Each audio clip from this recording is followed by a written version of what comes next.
హోలా! నేనైతే మా రిలేటివ్స్ వాళ్ళ విలేజ్‌కొచ్చాము. విలేజెస్‌లో మోస్ట్‌లీ కాయలు, కూరలు అండ్ ఫ్రూట్స్ అయితే ఎవరు కొనరు. ఎందుకంటే వాళ్ళవే తోటలుంటాయి. లేదంటే ఎవరిదైనా తెలిసిన వాళ్ళదుంటే అడిగి తీసుకుంటారు.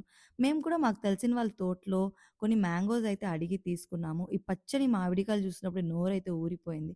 ఆలస్యం చేయకుండా దాన్ని నీట్‌గా వాష్ చేసి, తర్వాత చాప్ చేసుకున్న తర్వాత సాల్ట్ అయితే యాడ్ చేసేసుకున్నాము. నెక్స్ట్ సీక్రెట్ ఇంగ్రీడియెంట్ ఏంటో మీకు తెలుసు గదా! కారం అయితే యాడ్ చేసేసుకున్నాము. కారం యాడ్ చేసుకునిన తర్వాత దాన్ని కలిపేటప్పుడే నా నోరైతే అబ్బబ్బబ్బా! ఊరిపోయింది. కంట్రోల్ చేసుకోలేకపోయాను. 2-3 పీసెస్ అయితే అప్పుడే లాగిచ్చేసాంలెండి. అది వేరే విషయం. అండ్ చిన్నప్పుడైతే నేను సమ్మర్ వెకేషన్స్ కోసం చాలా వెయిట్ చేసేదాన్ని. ఎందుకంటే as you all know summer is seasons for mangoes and watermelons. నాకైతే మ్యాంగోస్ పర్సనల్లీ చాలా ఇష్టం. సో, చిన్నప్పుడు చాలా వెయిట్ చేసేదాన్ని. ఇక్కడైతే ఫ్రీగానే దొరికింది. నా దిల్లయితే చాలా ఖుష్ అయిపోయింది. సో, మీకు కూడా ఈ మ్యాంగోస్ దొరికితే ట్రై చేయండి. Thank you so much for watching.